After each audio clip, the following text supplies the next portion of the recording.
I'm really excited. The three people on stage with me are not only an amazing group of CROs, pioneers in the business, they also all three happen to be close friends of mine and members of my board for our Seller Forum event. So I'm really thrilled to be having this conversation with them. We're going to talk about the Salesforce of the future. Anybody who is here to talk about Salesforce.com, this is the wrong panel. So we're going to talk about the people part of this. So I'm going to kick it off and kind of go down the line with this question. Salesperson, we've been talking about nothing but technology. You guys weren't here, I don't think, for the first speaker, but he was talking about wearable contact lens computing and glucose levels and ingestible computing. So much for 2014. But all this talk of technology would lead the salesperson, the human element in the Salesforce of the future, to ask, am I going to have a job in 5 years? Is technology going to take over? Walker, what do you think about that? And then we'll go down the line. Yeah, I think it probably depends where you work, is the short answer. I mean, so long as the technology is enabling a capability that's going to make customers smarter and help them grow their business, I think the answer is certainly yes.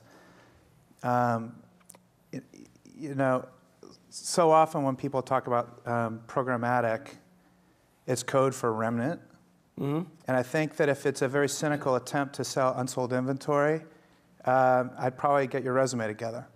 However, a company like Brian's, with really, really deep audience data and insights on the customer, where you can sit down with a client where you're just not enabling automation because the technology allows for it, but you're actually creating a capability that doesn't exist otherwise. Mm-hmm. I think you probably have a pretty robust future.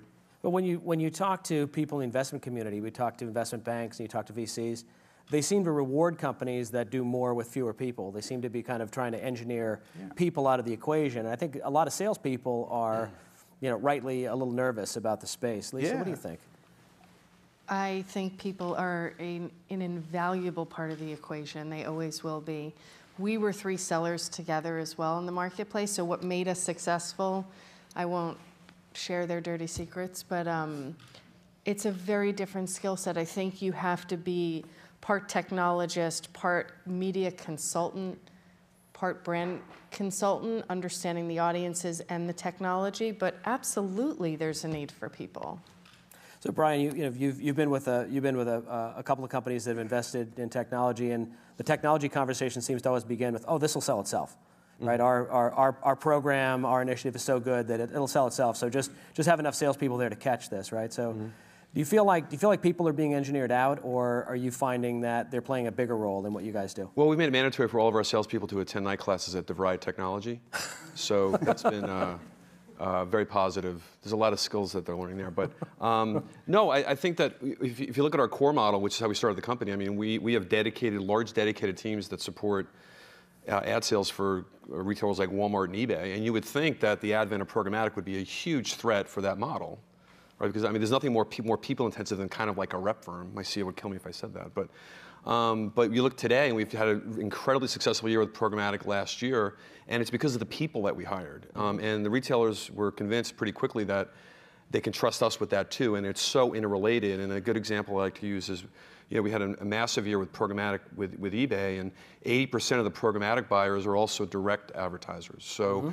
it's very, kind of interrelated. And the other thing is, and I think the marketplace has really responded to us well, we're not just showing up and waiting for the equivalent of the RFP, but we're actually going out with insights to, hey, General Motors, don't just look for in-market car buyers. How about these actual buying behaviors that match up to the Cadillac XTS buyer? That takes insights, it takes smart selling, getting to the right people, and that resonated really well with one automaker and didn't resonate well with the other one. And that one has to be sold because they're not just. So to put a pin in that, processing demand, can be done by machines. Creating demand has to be done by humans. Yep. So let's accept the fact that there's going to have to be people here. There's going to be sellers who are influencing an outcome in some way.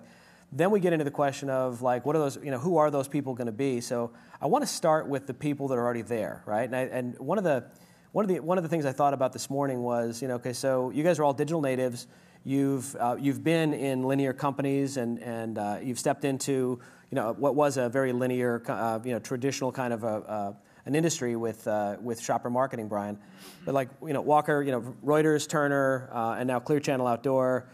Lisa, your time at ESPN and now Condé Nast, and Brian with Wall Street Journal and Triad. So starting with the people that are there, you're coming in and it's kind of a change agent in the middle of all this. How do you convince the salespeople that are there, if you think that they're going to be valuable to the future mission, how do you convince them not to play defense and just try to kind of defend the status quo of what they've sold before? Lisa, why don't you kick off with that one? Yeah, so for Condé Nast, I'm 3 weeks in, so we are literally in a build mode. And I'm actually taking a lot of the success that translated both at Yahoo and at ESPN for me to Condé, which is focusing on the consumer.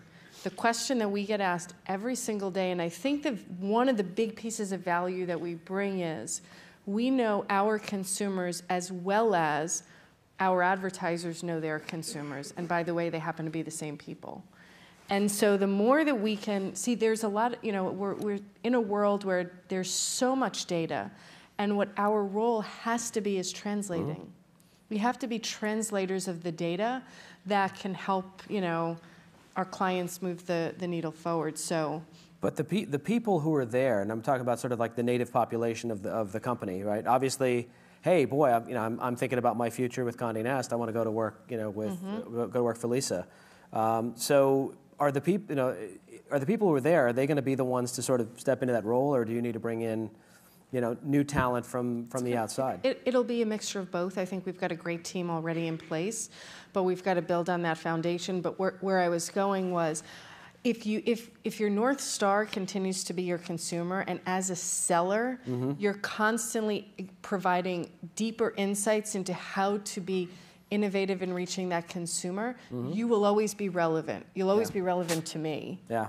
And you'll always be relevant to the sales organization. So how you up your game, I think, is in the intelligence you know about your consumer. So I think if I'm in the audience and I'm thinking about this question of how I build my sales team, it's like find people that are consumer focused versus channel focused, right? A lot of people are, I'm an expert in television, I'm an expert in CRM, I'm an expert in shopper marketing, and they really wed to the channel and the way things have been done.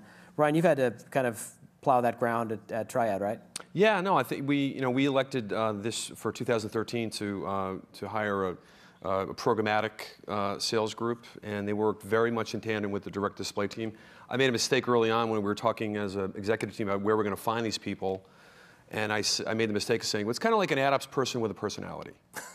And that did not go over well with the VP of ad ops who was in the meeting. And I said, no, Joe, you got a good personality. No, what I'm saying is it's somebody that really understands the plumbing and how that works and stuff. And I think that the direct display people, and the other thing important is to find ways that everybody gets paid. I mean, that's really important, right? So is it my revenue, your revenue? If it's our revenue, then everybody wins. And I think that just like at the Journal where we had separate print and digital, I think they're all one now. That we might eventually get there at some point. And I think that the existing people that are the direct display people, it's almost like early days in traditional media, the ones who kind of got digital and kind of migrated naturally into it, and they were so fortunate they did that, and others who just kind of wedded to it. It's not that different here. So those who, everyone wants really creative salespeople who go out with a big idea that doesn't just come from the marketing department.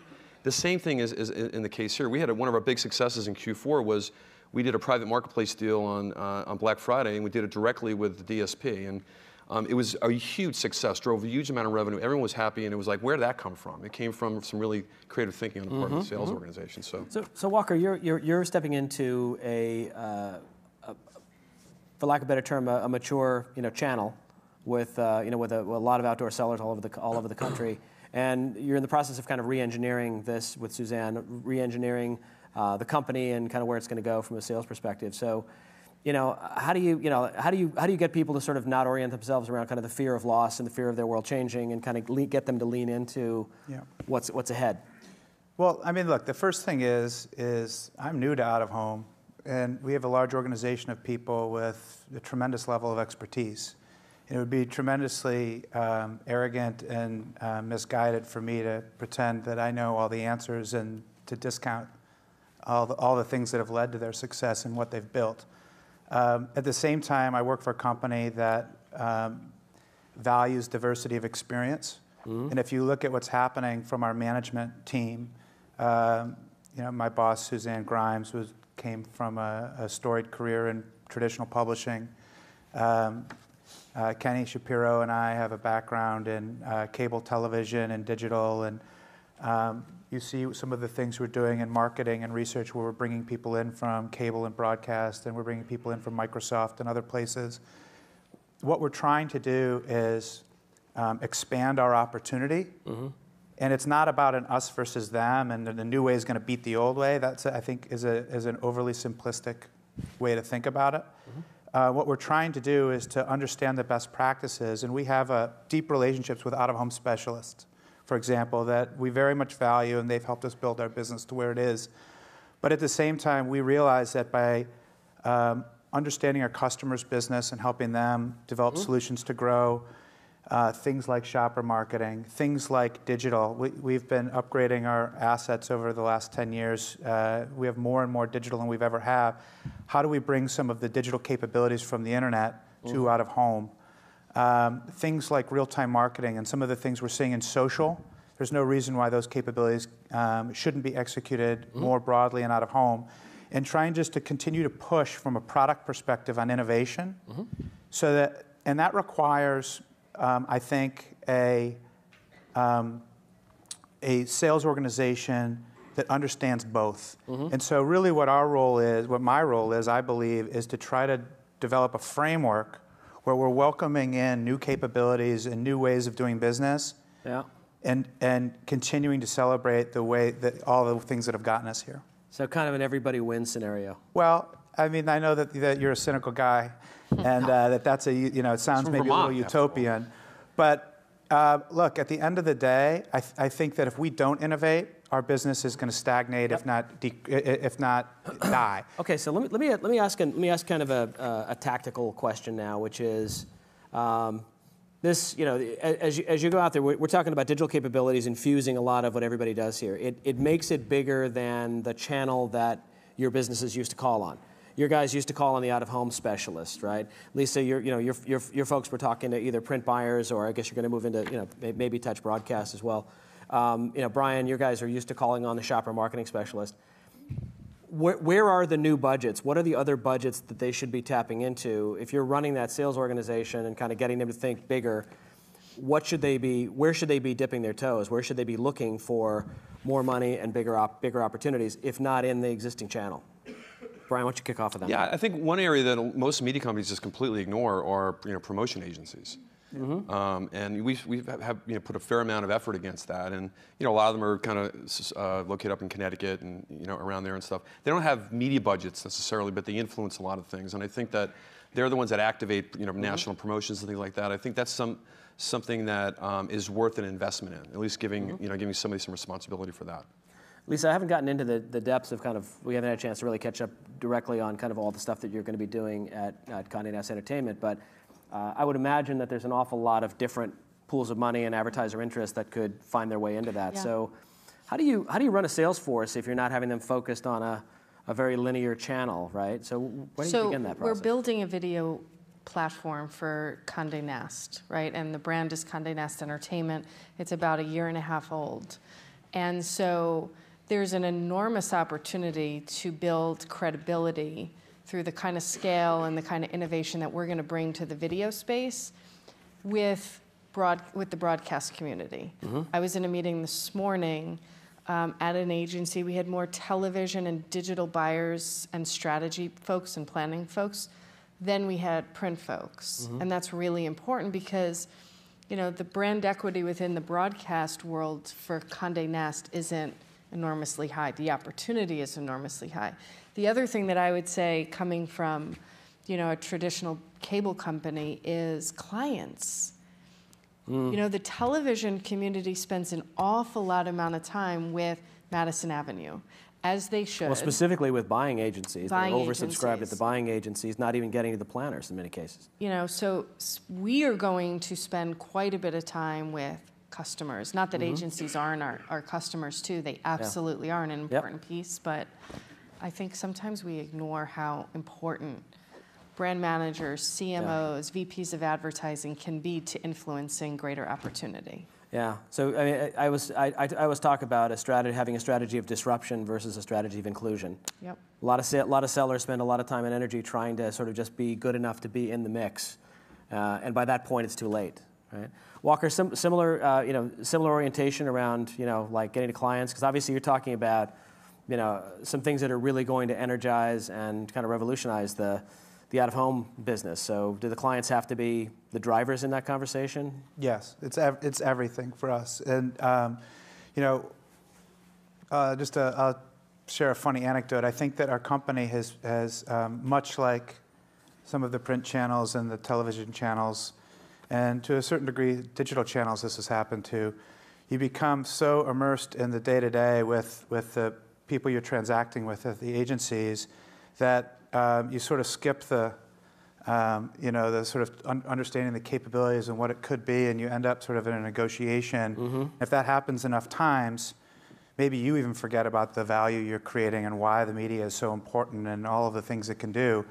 And so just coming into the out-of-home industry, that I really wanted to get back to basics and understand, why are advertisers investing, $7 billion in out-of-home advertising in the U.S. alone? Why are they spending this tremendous amount of investment with us? What is it they're trying to accomplish? How are they measuring it?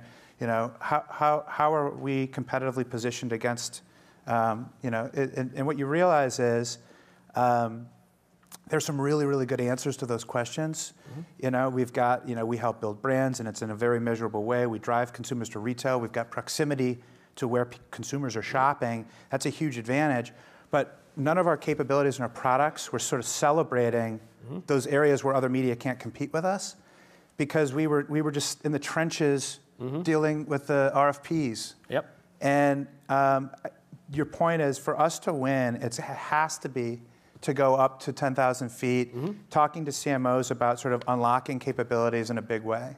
It's everything for us. And I'll bet you that if we had a couple of very senior agency executives, holding company people, agency presidents in the room, I bet they'd say, yeah, we totally want to go along on that ride with you. But agencies seem to be their own worst enemies in terms of getting that kind of thinking going. So I want to ask a couple of questions about. We've talked a little bit about kind of the buying silos, right? The TV buying silo, or the shopper marketing buyer and so forth. I want to talk also about the continued primacy and longevity of the media agency. I mean, are they really the gatekeeper? Are they the organizing agent in the middle of this thing, or are they just another player at this point? So I've got one comment to make. It's a very short comment, but there's a trend that's happened, and it started with the exchanges, and it started really in the internet space, and the people in this room are very familiar with it. But it's starting to spread to other media, and that is the agent for the advertiser is becoming a broker. And what I mean by that is they're starting to take primary positions in inventory, repackage them as their own, and recommend themselves as the solution. Mm-hmm. And as that happens, the agent becomes a competitor media company. Mm-hmm.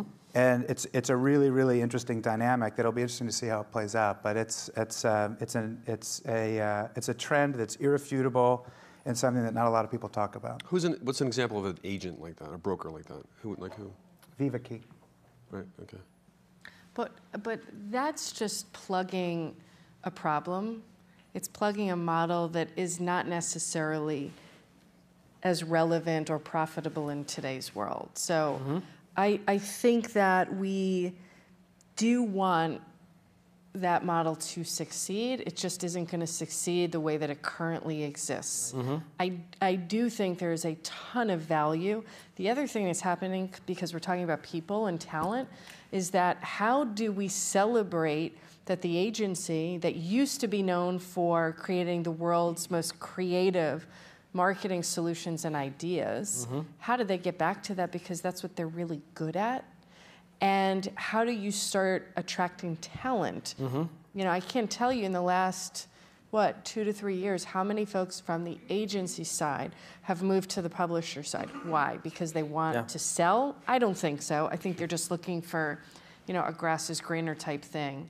But I do think we, as an industry, want it to work. I just don't think it's going to work the way it's currently set up. But to your point, as media agencies continue to drive price down, and it becomes sort of this transaction based on price and volume, Yep.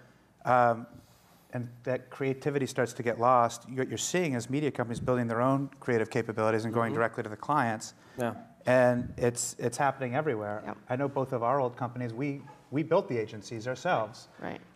And you did it at the Journal. It's because what's happening is you end up sort of negotiating yourself to a price point where doing the really exciting things don't make sense anymore. Yeah.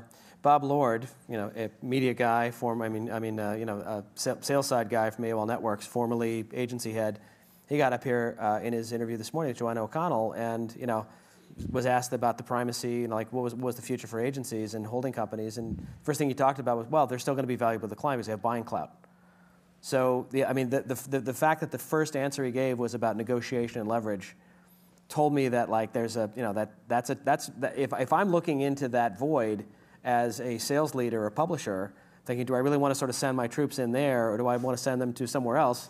But somewhere else is looking pretty good. Doug, as more and more shifts to programmatic, if your only value is to do that transaction, then technology is going to evolve. Yeah, Doug, I had a breakfast with Dave Morgan, who a lot of people know from Simul Media, and I was talking about the challenge he has selling what he has, which is this very addressable television advertising, and the challenge like cable had in the early days of getting just the mindset of people who were comfortable buying 3 TV networks when there used to be 3 TV networks. And he gave an example at the A&A.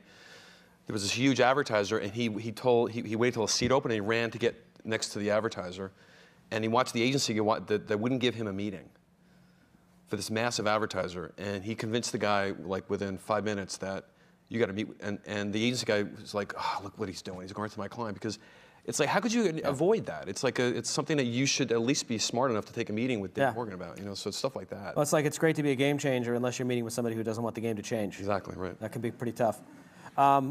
So looking out ahead, I know one of the things that John and Joanna had asked me to do here is, like you said, this is Industry Preview 2014. This is about the year that's ahead of us all. And so we want to think about kind of trying to make some predictions and sort of and offer up some tactics and ideas that are going to drive short-term decisions. So as you look out ahead, I'm going to ask each of the three of you to answer this. This is my who you going to hire, who you going to fire question. And I mean metaphorically fire, but the talent that you need to bring in and the characteristics of talent, we feel like that's dated. That's, that person, maybe not long term. Brian, who are you going to hire, who are you going to fire? Doug, I remember years ago, I think it was 5 or 6 years ago, we hired you to do a sales training for us, and you listed all the responsibilities of a typical digital seller, get the RFP, take the agencies out for custom Nikes, optimize the campaign, reconcile the billing, and you said Petties. What? Yeah, Manny right. Petties. And you said if this is you, the industry's not going to need you in 5 years, and we're really there right now. And I think that there's so many digital sellers that are really glorified RFP jockeys that are making $300,000 a year because it's just going like that, and they're really not that special. They're the ones who run to marketing. I need an idea. Like those people, and those people are going to become endangered species really quickly if they're not already. And I think that, but that all those aspects we like. We talk about challenger sellers and people who are smart with clients and have really deep relationships and stuff. That's not going to go away in a programmatic world. They're going to be just maybe a little more analytical, but be smart enough to get smart about it because you can teach yourself. And I think that. That's just the reality right now. I know you're out you guys are out in front of this issue, but the idea of how does the seller influence the programmatic marketplace? And maybe you said this. I'm not sure. I heard somebody, and I'm going to steal it. The idea that they said, look, the inventory that's up on exchanges, it's kind of like your app being up on the iPhone App Store, right? Just putting it up there doesn't necessarily mean you're going to get the downloads, right? So there's got to be somebody saying, hey, this is a great app, you need to download this. So somebody influencing what gets pulled off the shelf, like telling people where to look.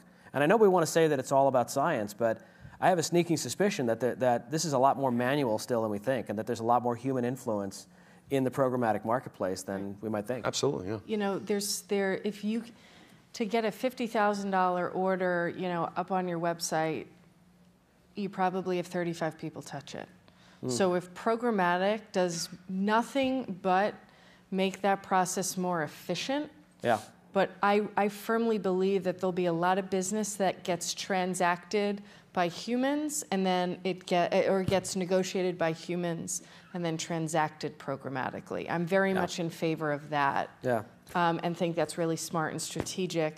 You know, I think just from your question, I would hire strategists and we're now looking for a director of insights, not research insights. And really hard job to hire for, but the most important job I think we'll make this year, which is somebody that can translate data into stories. And you know, there's an average way of doing business if you're a seller in the digital space that I think is no longer acceptable. You know, you've got to be hungry, you've got to be willing to work. You know, all of the things that are just intuitive, I think we've lost a little bit of. It's like, I want to work for these 3 companies. You know, and I'm sure everybody knows which 3 companies I'm talking about. They happen to be the hottest social media companies out there. And I think they're attracting actually the wrong talent. I think they're attracting folks that are enamored with a brand that will likely not be as hot in 12 to 24 months from now. And these folks are, you know, late 20s, early 30s, and they think their doesn't stink. And but I'm also a believer of the millennial generation, which is you don't have to climb the ladder the same way I did. Yeah. I don't expect that. But I expect the work ethic, the output, your brain to operate, you know, on par, if not better than where I was at that time. So I think it's got to be us, this next generation of leaders, setting the right expectation for what success looks like, you know? I think, I couldn't agree more, and I think that the sensitivity around like what millennials can bring into the workforce, there's a lot of really good stuff there as well. There's also like there's a whole sort of book to be written about managing those folks that's to come. But I think also it's a question of like, you know, how you populate that sales force in the first place. And I think that, and I've said this, you guys have heard me rant about this many times in our meetings, the single most overvalued asset in building a sales team, I think right now, is direct digital experience. I really believe that. I feel like we keep the recruiters, God bless you all if you're out there, recruiters, you keep renting us the same 300 people. Agreed. And it just goes, and it just continues on. This, you know, and we all know that person who's had like 9 jobs in 12 years and has had a couple of big hits, and I feel like, I hate to say it, but that's not what we need. We need to start to build talent from the base up from this point forward. So Walker, let's do the hire fire thing. So like, what skills or talents are dated, and what do you need to shop for? Well, I mean, first of all, I couldn't agree more with everything Lisa said in terms of it's just too difficult to buy and plan media today, whether it's digital or whether it's out of home. It's just it takes too long. It's too many people have to touch it, and if automation can help us improve that, you know, so much the better. I would sort of warn that I think the internet has some really unique fundamentals that have sort of enabled and accelerated programmatic. Not the least of which is that inventory is expanding exponentially.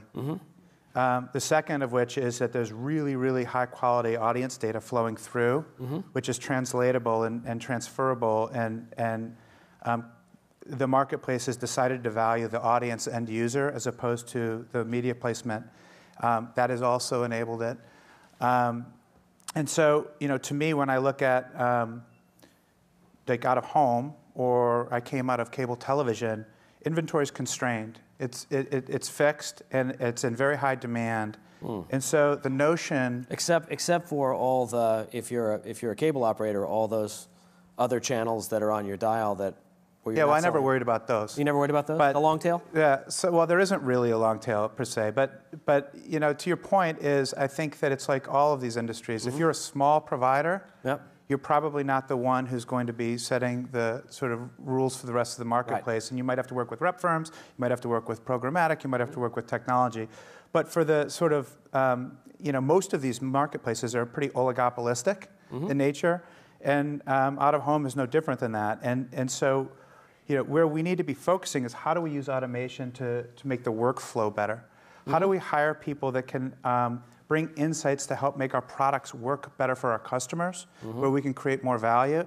It's not just about letting the machine sort of spit out the answer. Yep. In fact, I did a panel a couple of months back, and I had 3 programmatic agency leaders, trading desk leaders, on the panel with me. And one of them, after the panel, we had begun a meme on stage, and after the panel, she sent me an email string, and it was 36 exchanges back and forth between buyer and seller.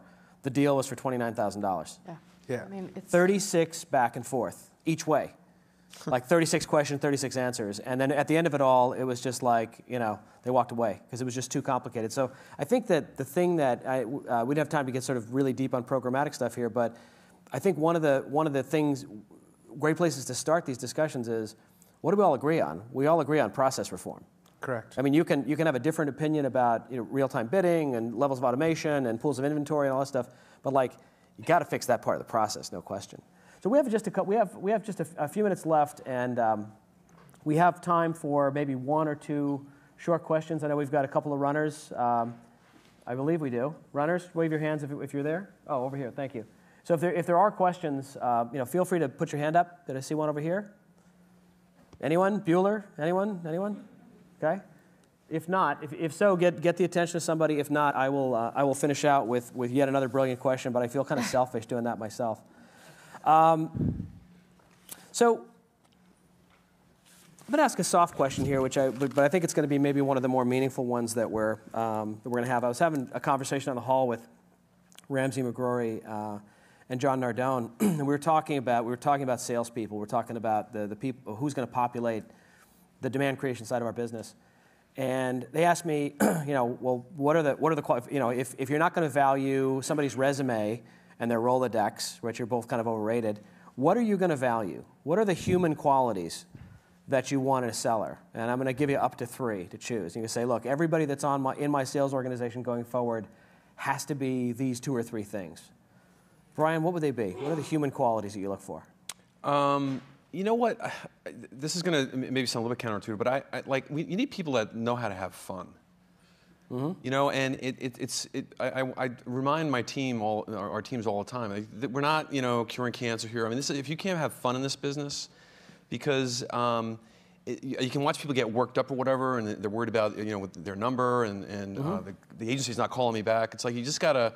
It seems a common thing because people gravitate to sales more positive, but that's the first thing, is being able to not take it all too seriously. Yep. Because it gets more and more complicated all the time, and I think it's not overdone that you just want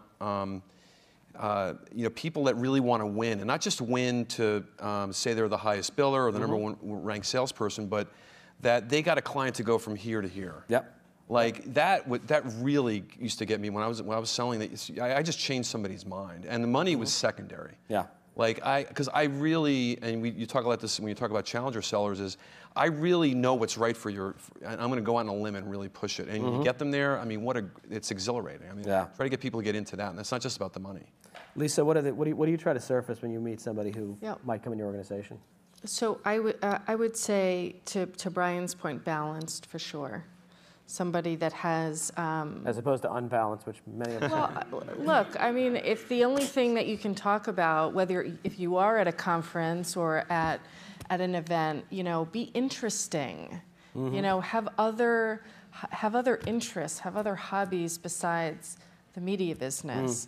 Passion, that's always been something that, has fueled me, but be passionate about what you do. If you are, it shows. And be willing to take risks. I think a lot of our guys play it safe, and I don't think the 3 of us ever played it safe. So yes, indeed. Walker, human qualities. So there's the musical chairs test that I always say, if we were to change the seating arrangement in the office tomorrow, would I be willing to happily sit next to anybody that they would put next to me?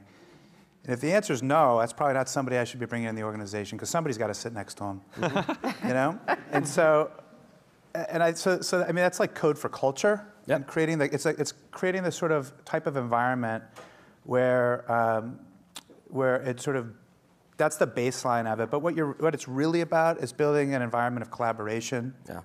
And building an environment of teamwork. And I've had a couple of occasions in my career where I've worked in sort of me first type organizations, and it's no good. Yep. So I'll volunteer. I'll do moderator's prerogative and volunteer how I answered the question. I always say it comes down to three things. If I'm looking for a salesperson, if I strip away everything else, what they know, the technical knowledge, all that stuff, which I feel can be taught, I want people who are curious, right? Because if somebody has curiosity, not only will they absorb the information better, but they'll actually get along much better with clients, because clients like to explain their businesses to people who are genuinely curious. So curiosity. The second quality is generous, right? I want somebody who's not always keeping score, who's willing to sort of elevate the people around them and isn't going to sort of cut the legs out from under their compatriots. And the third is paranoid. I want somebody who's like, when they're thinking that deal's 95% done, they're looking for one more thing they can do, one more screw they can turn. I could do this all day. I have the best job in the world. Thank you, guys. It's a great conversation. Thank you.